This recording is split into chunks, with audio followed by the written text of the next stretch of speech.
la vida en el cielo. La vida en el cielo es el tema de nuestra conferencia que vamos a compartir en esta mañana.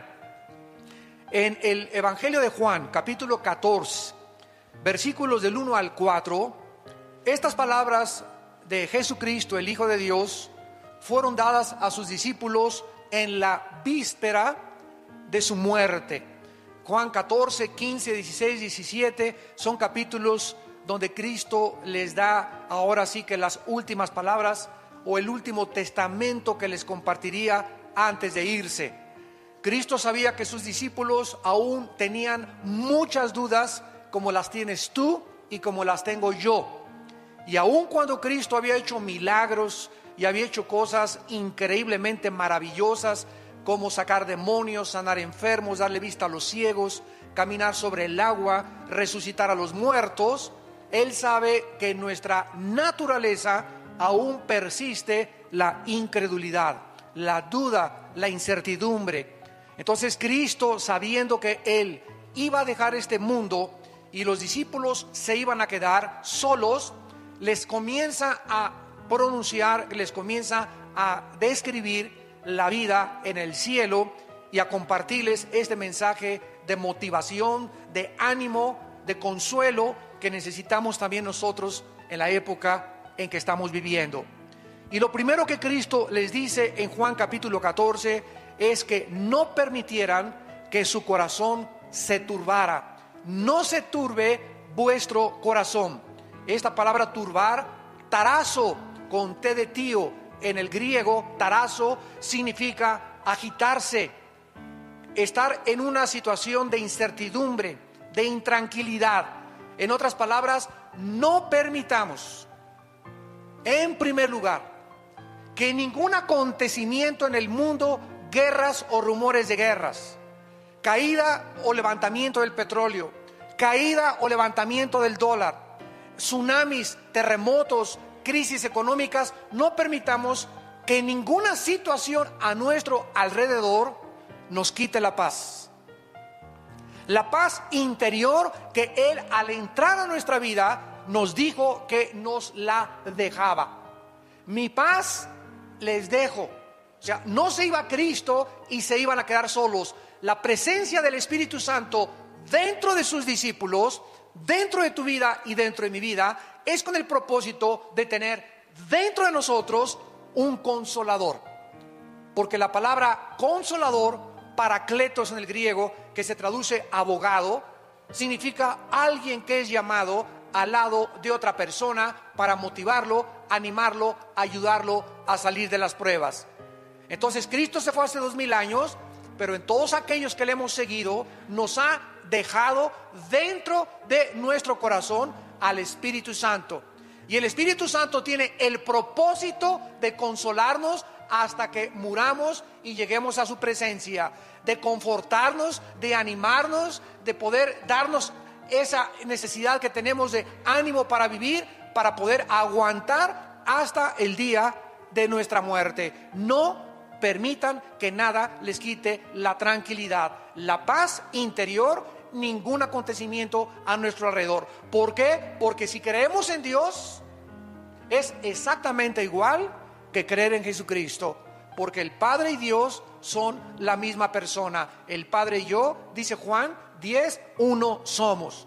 Así que teniendo en cuenta que Cristo bajó del cielo a la tierra y caminó entre nosotros y dijo que el que lo veía a Él había visto al Padre, y que las palabras que Él hablaba no eran de Él, eran del Padre. Los milagros que Él hacía no los hacía Él, los hacía el Espíritu Santo a través del Padre dentro de su vida. Los demonios que Él sacaba, los sacaba el Padre.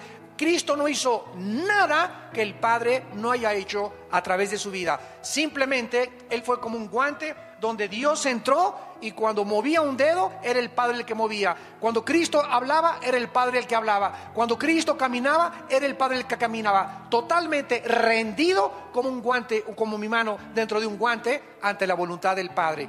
No se turbe vuestro corazón. Si creemos en Dios, creamos también que todo lo que Cristo dijo fue verdad. Ahora en el versículo 2 al 4 comienza Cristo a describirles que en la casa de su Padre, y sabemos que el Padre vive en el tercer cielo.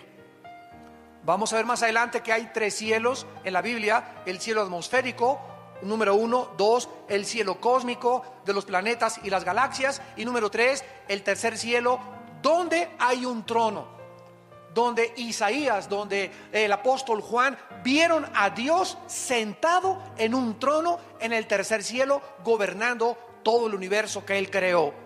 Así que Cristo está describiéndonos que en el tercer cielo, no en el cielo atmosférico, no en el cielo galáctico, sino en el tercer cielo, hay muchas habitaciones.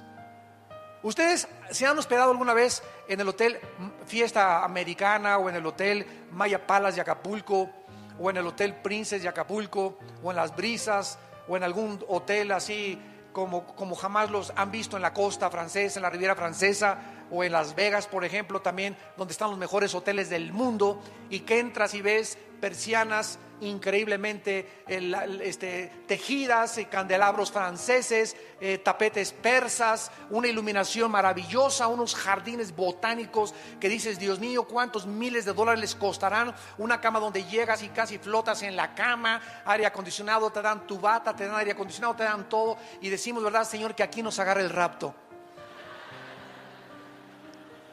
Bueno, si nosotros pudiéramos imaginarnos el confort que podemos encontrar en el mejor hotel donde tú te hayas hospedado, imaginémonos cómo va a ser la habitación que vamos a tener en el cielo. Y de eso se trata este mensaje, cómo vamos a vivir y cómo es el cielo. Entonces, hay muchas habitaciones en el cielo para nosotros. Y Cristo dice, si así no fuera, o sea, si no hubiera muchos lugares donde vamos a vivir en el cielo, entonces Él nos lo hubiera dicho. Pero nos los está diciendo para que creamos que es verdad sus palabras. Entonces Cristo les dice a los discípulos que Él iba a dejar este planeta con el propósito simplemente de prepararnos nuestra habitación. En el antiguo judaísmo, cuando un muchacho le pedía la mano a su novia, el muchacho se separaba 6 meses, 1 año de la novia, y tenía que irle a preparar a la novia la habitación, el lugar donde iban a vivir, para que cuando ya pudieran, después del desposamiento, casarse. Por ejemplo, José y María, la madre de Cristo, estaban desposados, o sea, comprometidos, no estaban casados legalmente, estaban comprometidos. Y mientras él estaba comprometido con María, él tenía la obligación de prepararle un lugar a María.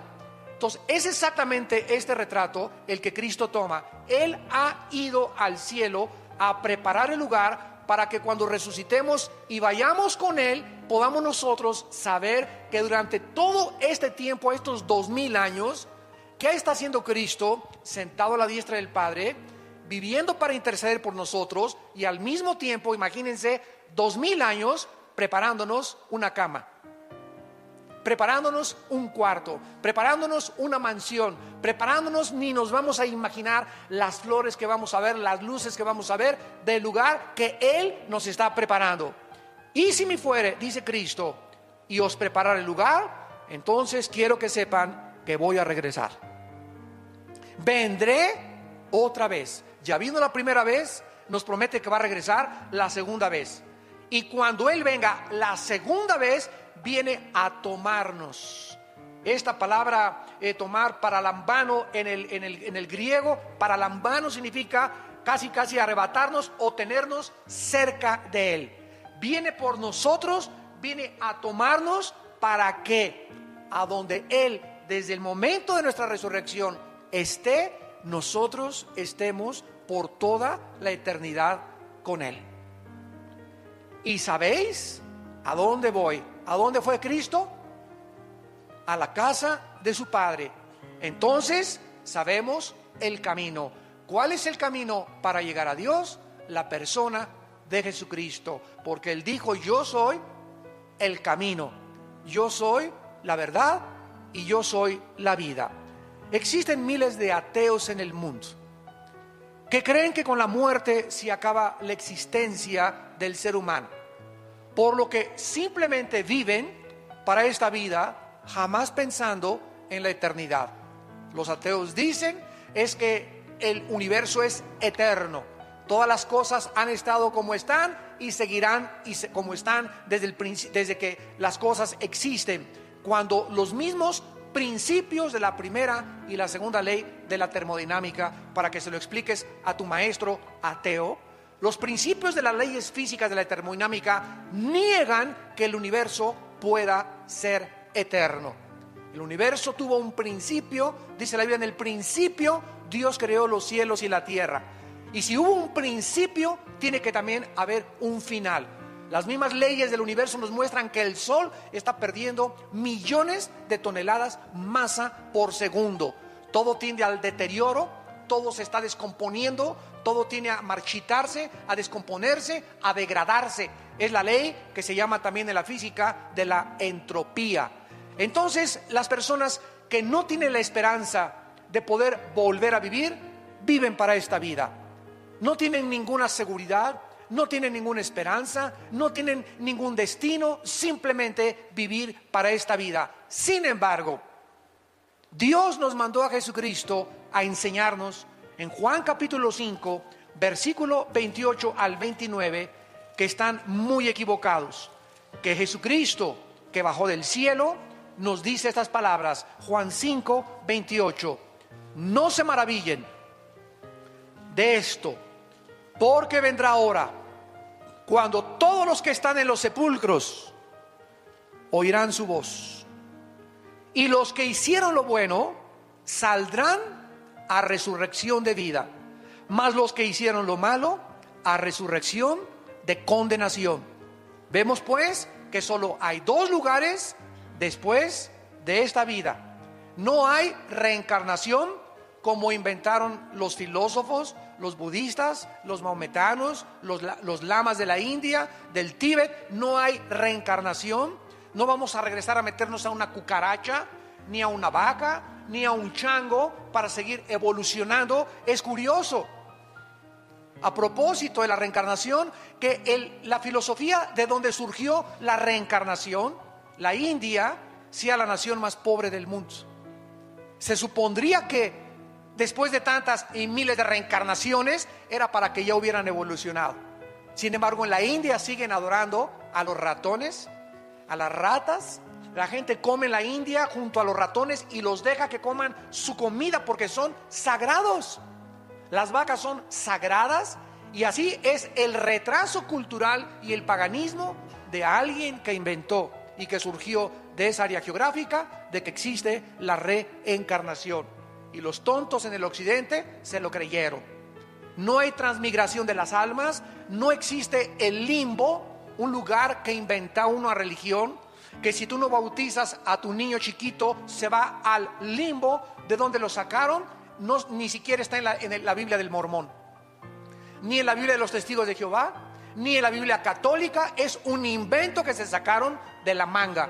Cuando tú a un niño no lo bautizas, dice la Biblia, se va al cielo. No existe tal cosa como un lugar que se llama el limbo. No existe, en cuarto lugar, el purgatorio, un lugar intermedio donde aquellos que pecaron se van al purgatorio a purificar sus almas, si es que se les dan las famosas misas gregorianas.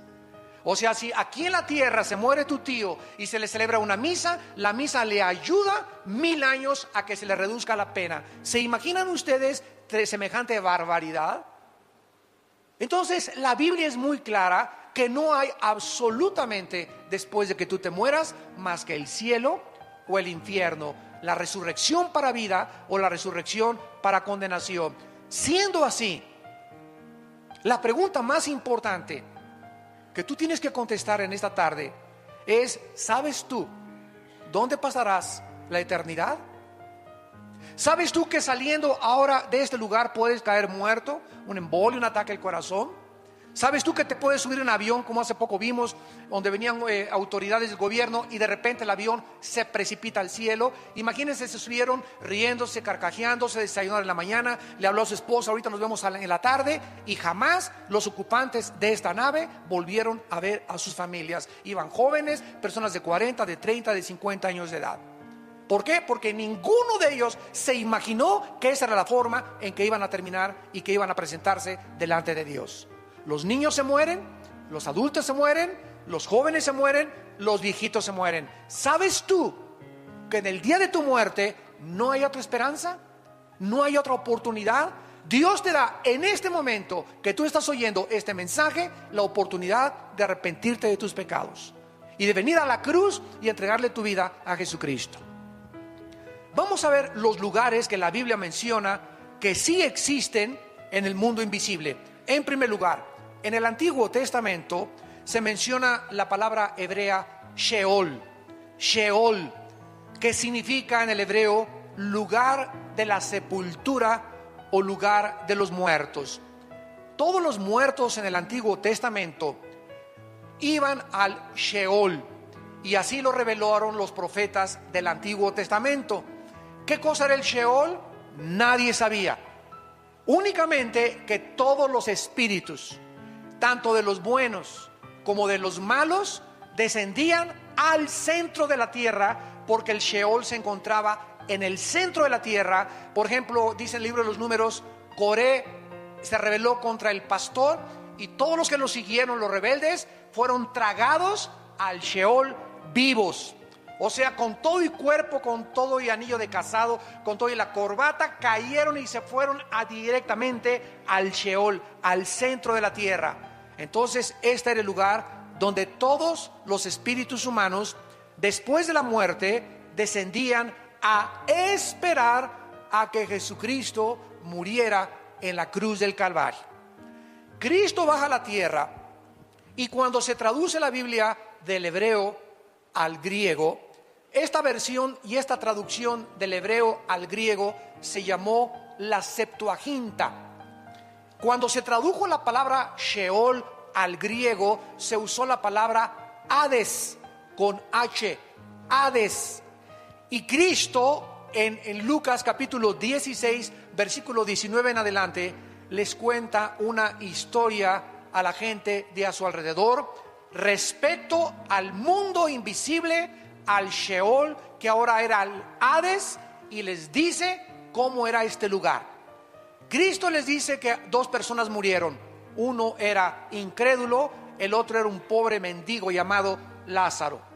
Entonces mueren los dos, y el rico, déspota, arbitrario, avariciento, ambicioso, descendió al Sheol junto con la otra persona, con la única excepción que al bajar al centro de la tierra, Cristo nos dice que estaba dividido. O sea, nunca los espíritus humanos que descendieron en el Antiguo Testamento estaban junto con los espíritus humanos de los justos. Este lugar en el centro de la tierra estaba dividido por una gran cima, una gran barrera. De un lado estaba el infierno, que se usa la palabra Gena en el griego para describir el infierno, que era el lugar donde tiraban la basura los judíos, y ese lugar se llamaba Gena, y usa Cristo esa palabra Gena para describir que era el lugar donde ardía el fuego. Y las personas en el infierno que murieron en el Antiguo Testamento estaban en el infierno ya sufriendo. Uno de ellos pedía a gritos que le dieran una sola gota de agua para poder aliviar su dolor en la lengua. Las personas en el centro de la tierra, en el infierno, Cristo dijo que tienen memoria. En esta historia, esta persona le grita y le dice: Padre Abraham, yo tengo muchos familiares allá en Metepec, allá en Lerma, por favor vayan y díganles que es verdad que existe el infierno, que no vayan cuando se mueran a caer a este lugar, de lo burlón que yo fui, de lo parrandero, borracho y jugador y mentiroso que yo fui. No quiero que vengan mis familiares a este lugar. Y Abraham le contestó y le dijo: ¿sabes una cosa? Que a través de los milagros nadie se va a convertir. Aunque un muerto se les aparezca, no se van a convertir. Ahí tienen a la Biblia, a Moisés y a los profetas. Y el que no se convenza a través de la predicación de la Biblia, porque la fe es por el oír, no es por ver, no es por ninguna otra cosa más que por oír la palabra de Dios, nadie se va a convertir. Esta fue la manera que Dios escogió y diseñó para que entráramos al cielo, creyendo la predicación del Evangelio de la gracia de Dios de Jesucristo. Entonces el Hades, que se tradujo del Sheol, el Señor Jesucristo reveló que estaba dividido en dos partes. En un lado estaban los condenados y en el otro lado estaban los justos, desde Adán, Moisés, Abraham, Isaac, Jacob, José, Daniel. Todos se encontraban en el lado del seno de Abraham. Así se le llama, y también se le llama el paraíso. Entonces esta palabra, dice la Biblia, es la que se usó para describir este lugar. Muy bien, cuando Cristo muere, Él desciende al Hades, al centro de la tierra. Su cuerpo de Cristo se queda en la tumba. Ahí se quedó su cuerpo de Cristo, porque su cuerpo no había sido aún glorificado, y bajó en espíritu al centro de la tierra. Su espíritu se salió de su cuerpo y bajó al centro de la tierra, al Hades. Y ahí fue a anunciar, fue a proclamar su victoria sobre el pecado, la muerte y Satanás. 3 días estuvo Cristo en el Hades. Y a los 3 días Cristo, a todos los que se encontraban en el lado del seno de Abraham, en el lado del paraíso, a todos los justos, los tomó Cristo. Y cuando resucitó Cristo, se los llevó con Él hasta el tercer cielo. Efesios capítulo 4. Subiendo a lo alto, se llevó cautiva a la cautividad. Y se presentó en el tercer cielo ante su Padre con todos estos millones de justos que habían creído el Evangelio en el Antiguo Testamento a través de la fe y de la gracia de Dios. Y ahora se quedaron allá en el cielo. Y de Cristo a nuestros días, desde la resurrección de Cristo hace 2000 años hasta nuestros días, todos los espíritus humanos que se mueren sin Cristo siguen descendiendo al centro de la tierra, al Sheol, al Hades. Ahí sigue estando, aquí en el centro de la tierra, el infierno. Hace algún tiempo yo había escuchado que habían sacado unas grabaciones de unos geólogos que habían metido unas sondas y habían tratado de entrar lo más que se pudiera al centro de la tierra, y escucharon gritos como de encadenados, gritos de desesperación. Y hace poco leí de un hermano cristiano con un hombre bastante serio y con una integridad del ministerio, que me dijo que había otro equipo de personas que en el Triángulo de las Bermudas, el oceanógrafo Jacques Cousteau escribió en sus memorias, que es uno de los oceanógrafos más importantes, que cuando descendieron en el Triángulo de las Bermudas, que es un triángulo que está en el Mar Caribe, que es un triángulo con Cuba, las Bahamas y Miami, que se llama ese triángulo, que han desaparecido barcos y han desaparecido aviones. Ahí se encontraron, en el fondo metieron la sonda, y fue donde descubrieron los gritos de personas. Eran como gritos de humanos que gritaban y como de encadenados, que nos muestra, ¿verdad? Yo lo creí porque la Biblia dice que una de las entradas al infierno es ahí en el Triángulo de las Bermudas. ¿Dónde lo dice? En Isaías capítulo 27, que Satanás es la serpiente del mar, la serpiente que se mueve en el mar. Y entonces, si el centro de la tierra es el lugar del infierno actualmente, tiene que haber salidas, y una de las salidas del infierno son los volcanes también. Por eso siempre sale de los volcanes lava, azufre y fuego, que de acuerdo a la Biblia son los elementos que componen el infierno. Muy bien, tenemos en tercer lugar otro lugar invisible que la Biblia llama el Tartarus. Segunda de Pedro 2:4. Segunda de Pedro 2:4. Veamos todos estos lugares importantes, invisibles, donde se encuentran ángeles o demonios o espíritus humanos. Y antes de ver esta palabra en segunda de Pedro capítulo 2, quiero recordarles lo siguiente. En el infierno, en el centro de la tierra, no se encuentra Satanás, ni tampoco ningún demonio. Así que no vayan ustedes a seguir creyendo ese cuento, ¿verdad?, de que se quemen con los demonios en el infierno. Los espíritus humanos se encuentran en el infierno nada más. Vamos a ver ahorita que los ángeles tienen otra prisión que se llama Tartarus, y los demonios tienen otra prisión que se llama el abismo. Y son totalmente palabras diferentes en su etimología, y también la descripción que la Biblia hace es diferente del infierno.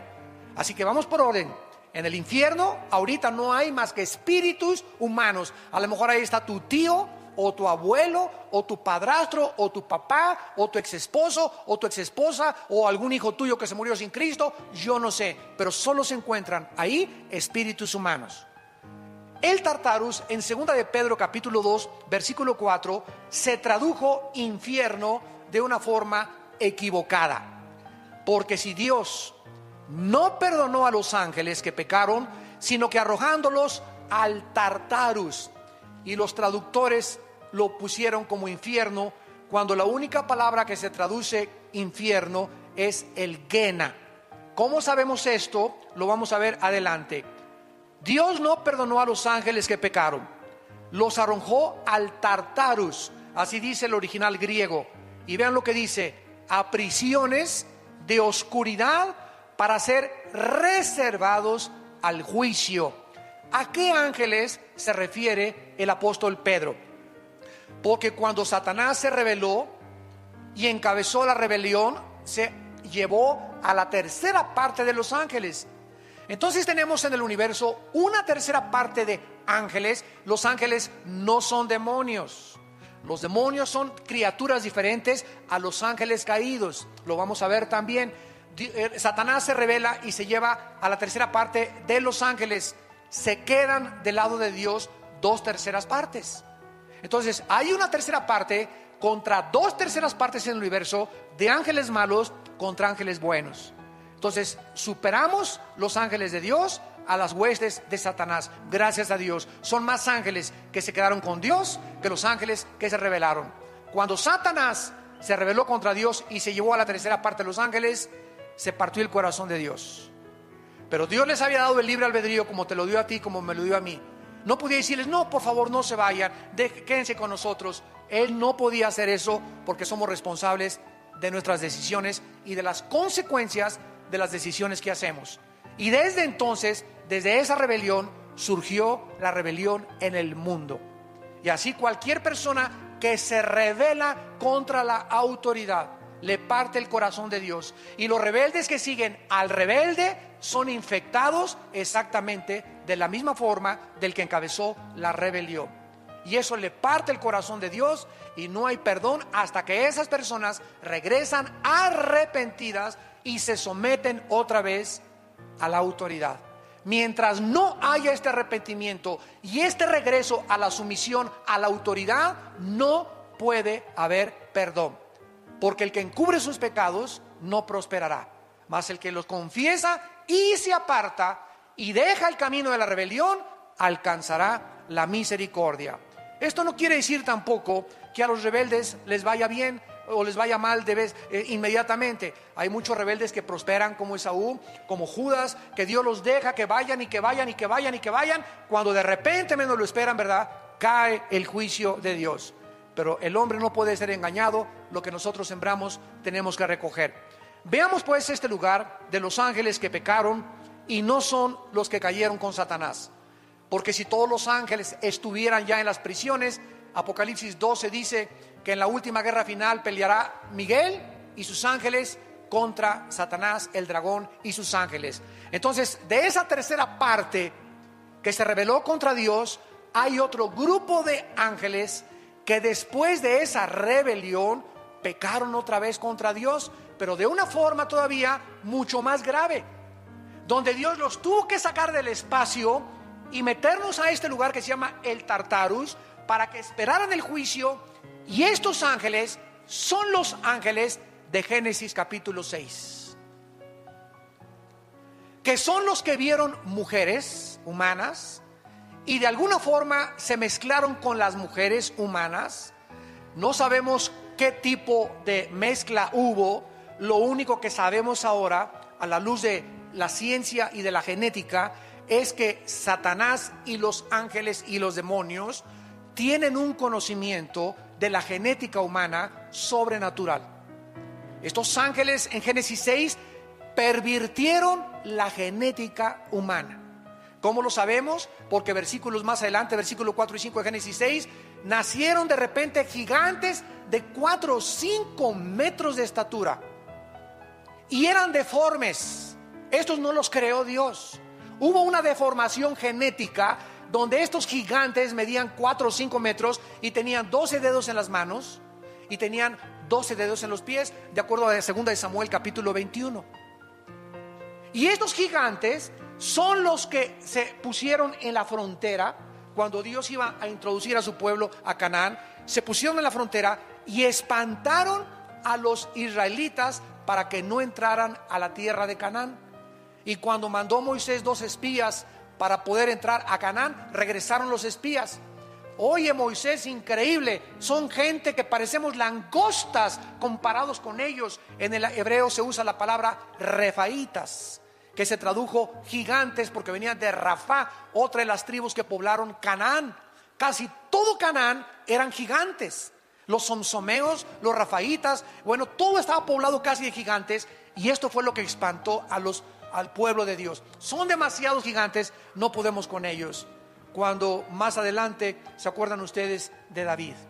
Un muchacho que cantaba a Dios, santo, santo, alabado sea el Señor, con su arpa. Y de repente le dice a su papá David: oye, ve al campo de batalla, porque todos están paralizados por el temor. Nadie quiere moverse porque hay un gigante llamado Goliat, que ha retado al ejército de Saúl y les ha dicho: a ver quién en 40 días les doy para que me presenten a un guerrero, y si él me vence, y nosotros nos rendimos a ustedes, y si no, ustedes serán esclavos de nosotros. Y nadie, ni el rey Saúl ni los guerreros de Saúl, estaban espantados. Nadie quería enfrentarse con Goliat. Y cuando David entra al campamento y oye al gigante retando al pueblo de Dios, gritando, insultando al pueblo de Dios, blasfemando al pueblo de Dios y al Dios de los ejércitos, le da la comida a sus hermanos y se presenta con Saúl y le dice: Saúl, déjame ir a pelear contra ese incircunciso filisteo, hijo de María Bonita, que vas a ver lo que le va a pasar. Sí, cómo no,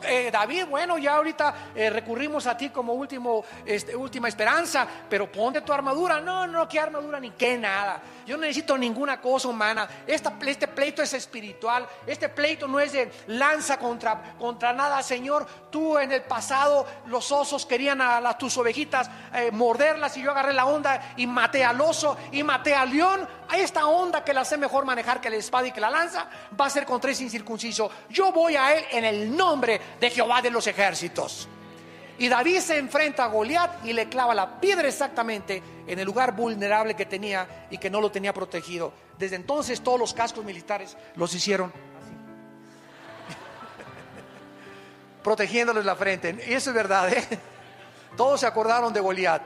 Entonces vemos, ¿verdad?, de qué forma es David.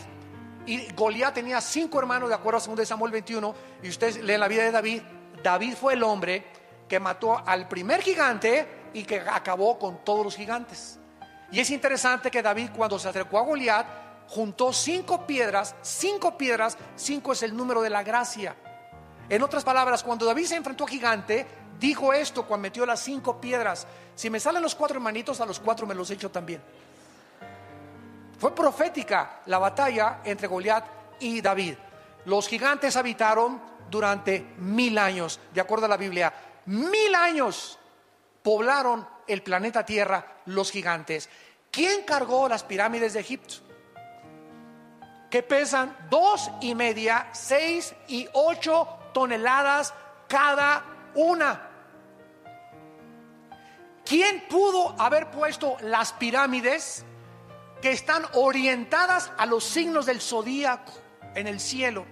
Tanto las pirámides de Egipto como las pirámides de Teotihuacán y las de los mayas están orientadas, y cuando sale el sol tienen el equinoccio perfecto de acuerdo a la astronomía.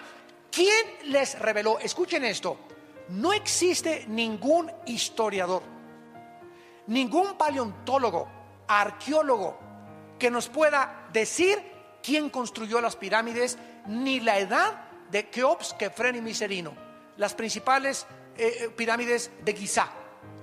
¿Por qué? Porque no se sabe quién las construyó ni cómo las construyeron.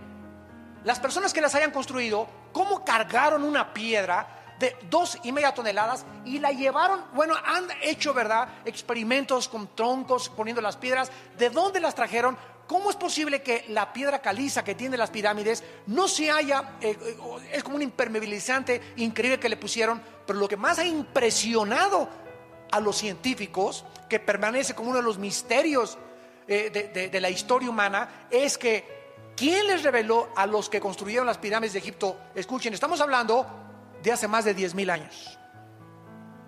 De hace más de 10,000 años. Pues no que veníamos de los cavernarios, no que el cavernario Galindo fue el primer cavernario, no que el hombre Piltdown, que el hombre Cromañón, y que fuimos evolucionando. Oigan, estamos hablando que hace 10,000 años las personas que construyeron las pirámides, igual que los mayas, tenían un conocimiento mucho más grande de la astronomía y de las matemáticas que en el siglo XXI. ¿Quién les reveló ese conocimiento astronómico? No tenían telescopios.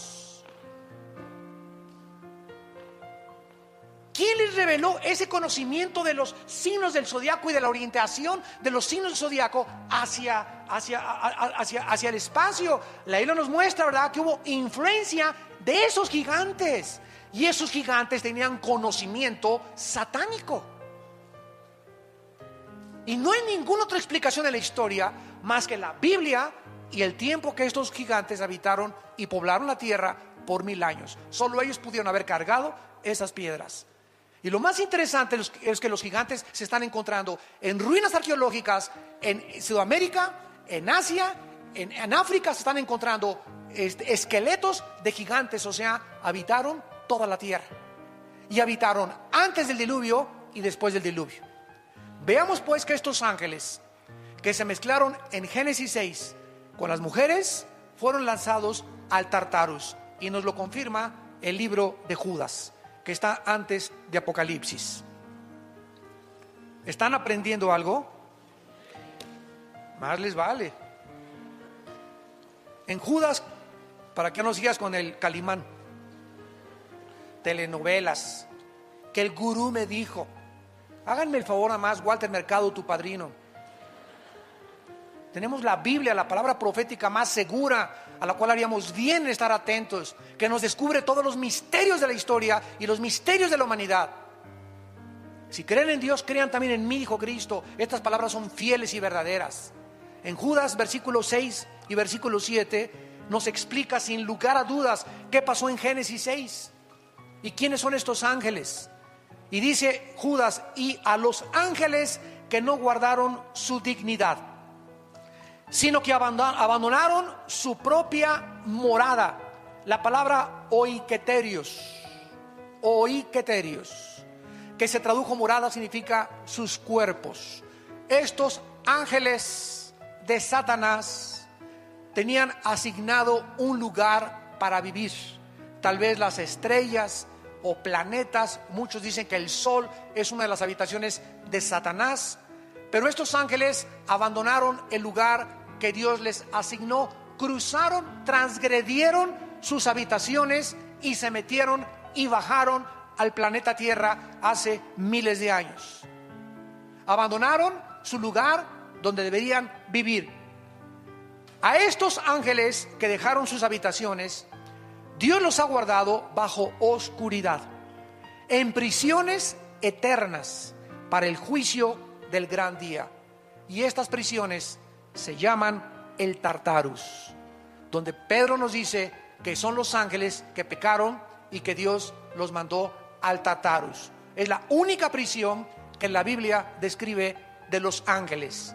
Y dice el versículo 7, para quitarnos cualquier duda, que estos ángeles, que son el sujeto de este contexto, como Sodoma y Gomorra, o sea, se comparan a estos ángeles con los habitantes de Sodoma y Gomorra y las ciudades vecinas, las cuales de la misma manera que aquellos. ¿Quiénes son aquellos? Los ángeles que están en el centro de nuestra discusión. Los habitantes de Sodoma y Gomorra hicieron lo mismo que estos ángeles. ¿Que hicieron? Fornicaron.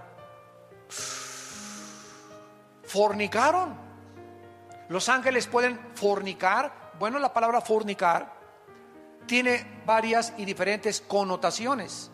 La palabra fornicar, porneia, de ahí viene la palabra pornografía, significa en la Biblia relaciones sexuales ilícitas.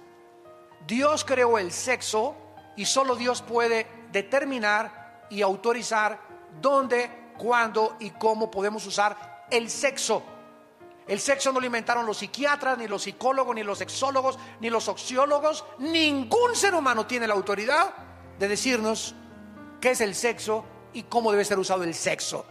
Así que si alguien te dice que tú eres hombre y te vistes de mujer y los sexólogos te dijeron que está bien, son unos mentirosos, porque ellos no inventaron el sexo. Si tú no naciste hombre y te ves en el espejo y tienes el órgano masculino, entonces es que eres hombre. Y si tienes una mentalidad diferente, es que tienes un tornillo flojo en la mente, porque no eres mujer, eres hombre.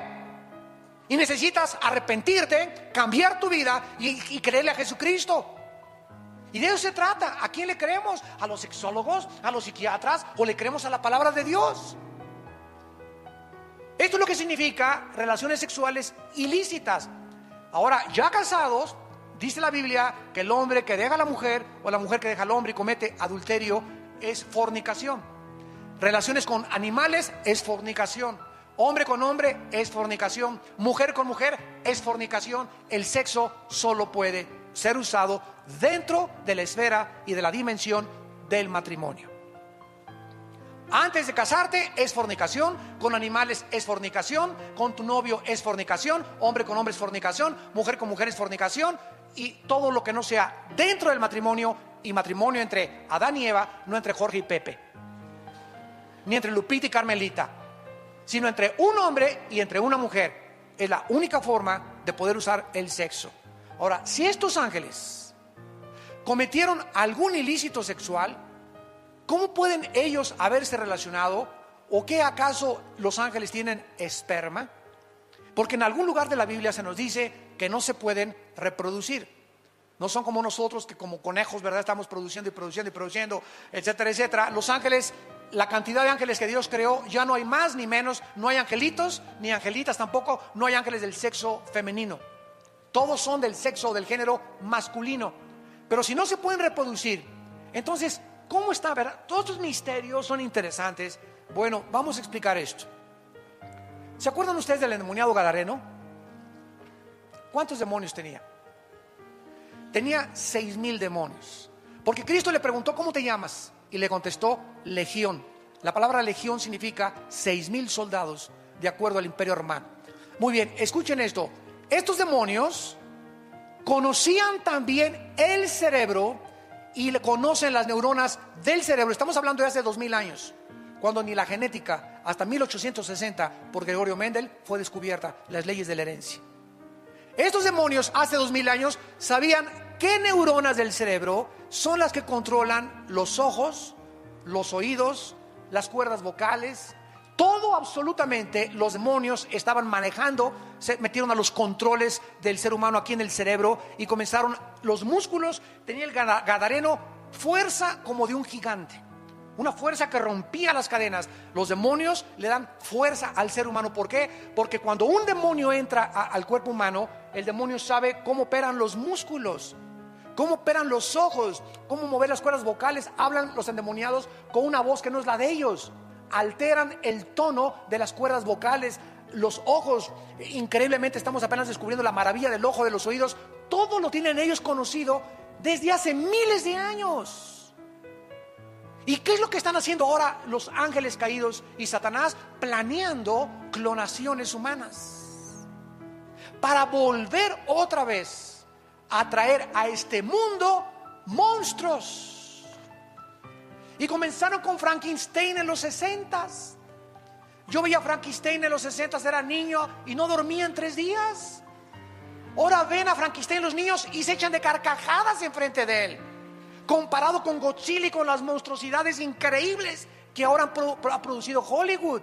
Ya aparece Frankenstein, Pinocho con los monstruos de ahora. Ya vas a las películas y todos son demonios, apariciones, etcétera, etcétera, porque el diablo está preparando a los niños para los monstruos que van a comenzar a surgir y las clonaciones genéticas entre animales y hombres que aparecen en Apocalipsis capítulo 9. Está preparando a nuestros hijos para que cuando aparezcan se rían enfrente de ellos y los vean como algo absolutamente normal.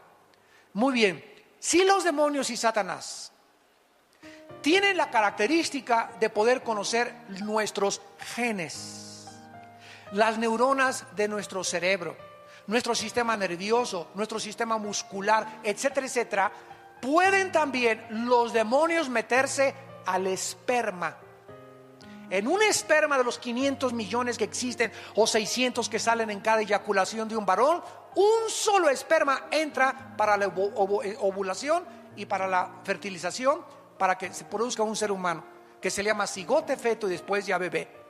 En un solo esperma de los millones microscópicos que tenemos caben más de 100,000 demonios.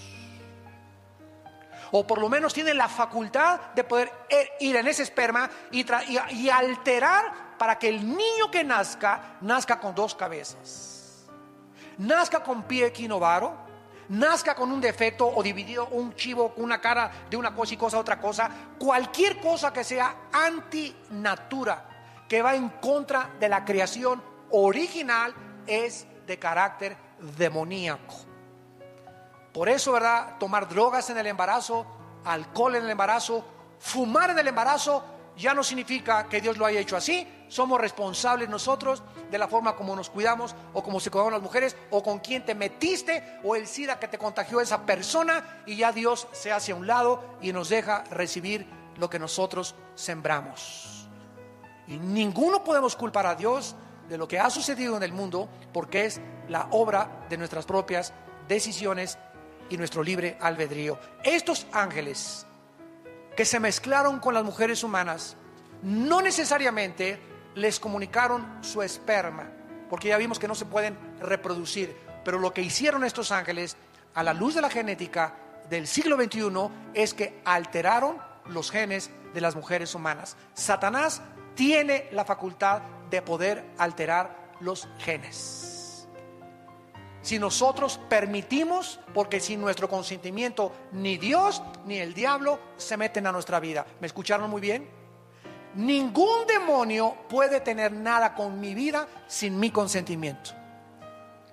Cualquier actividad de los demonios en mi vida es porque yo les di permiso. Y cualquier cosa que Dios tenga con mi vida es porque yo se lo permití a Dios. Dios no viola mi libertad, ni tampoco los demonios. Esta es la característica donde el hombre decide y es responsable de cada decisión que hayas tomado en tu vida. No le eches la culpa ni a Dios, ni al diablo, ni a tu mamá, ni a la suegra, ni a tu papá que te violó, ni a tu madre, ni a tus hermanos, a nadie. La única razón por la cual tú eres como eres es porque tú has escogido ser lo que tú eres.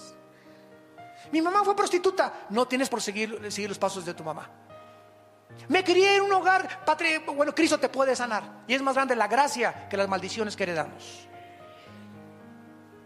Y finalmente vemos nosotros que no solamente la Biblia nos demuestra esto, sino que nos demuestra también, gracias a Dios, que tenemos una casa intermedia cuando nosotros morimos. 2 Corintios capítulo 5, terminamos y dice la Biblia que cuando nosotros morimos, si tú mueres hoy en la noche, es muy importante este estudio.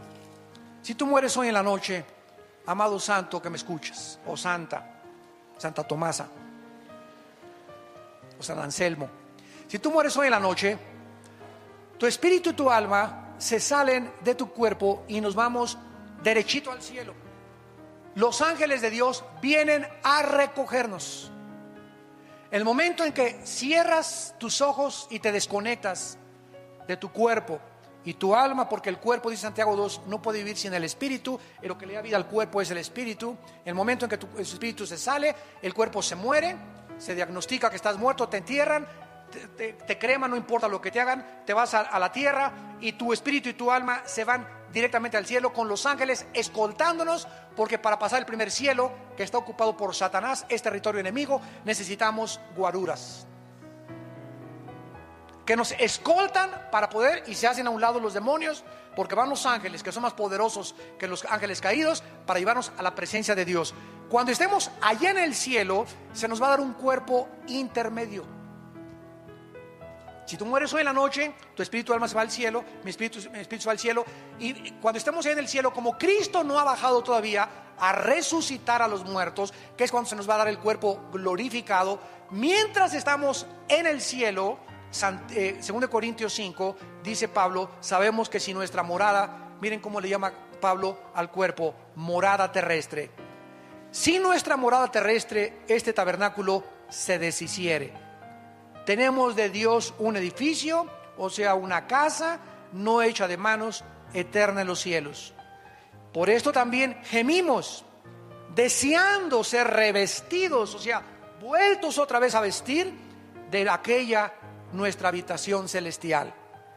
Pues así seremos hallados vestidos y no desnudos, porque asimismo, los que estamos en este tabernáculo, o en esta casa, o en este envase, gemimos con angustia porque no quisiéramos ser desnudados. Nadie quiere morir, ¿verdad?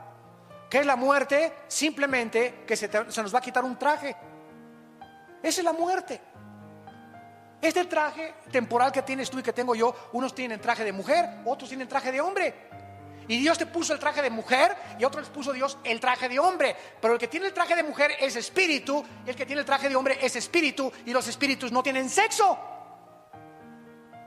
Simplemente Dios vistió a dos espíritus con un traje y a otro con otro traje, porque a Dios le dio la gana para reproducirnos.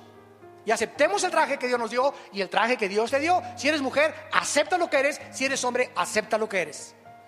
Entonces, cuando se deshaga este traje, se nos va a vestir. Vamos a tener el alma y el espíritu, que es la esencia de nuestro ser.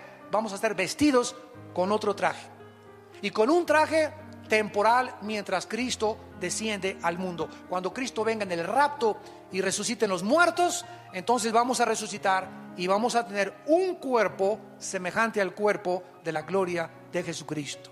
Un cuerpo sin sangre, un cuerpo sin deterioro celular, un cuerpo joven, eterno, radiante, que Rambo, ni que John Travolta, ni que nada, ni que Brad Pitt, ni que Tom Cruise, ni nada.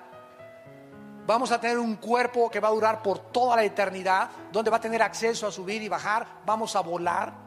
No me da tiempo de contarles todos estos detalles. Es infinito este estudio del cielo. Vamos a poder comer otra vez también. No lo explico sin sangre, pero Dios va a hacer otros, páncreas, otro estómago. No sé qué sistema de esófago y de digestivo va a ser Dios, pero no va a ser ya la sangre la que va a correr en nuestro cuerpo. Vamos a poder comer pez, vamos a poder comer miel. Vamos a reproducirnos. Isaías 65, para que no digan el hermano está inventando, Isaías 65 dice claramente que vamos a reproducirnos sexualmente. Vamos a seguir teniendo familia en el milenio. Muchachas, no se apuren. Muchachos, tranquilo, sereno moreno, hay chance todavía. Así que no se coman la torta antes de tiempo. Y todas estas cosas están prometidas para aquellos que en esta mañana le han entregado su vida al Salvador.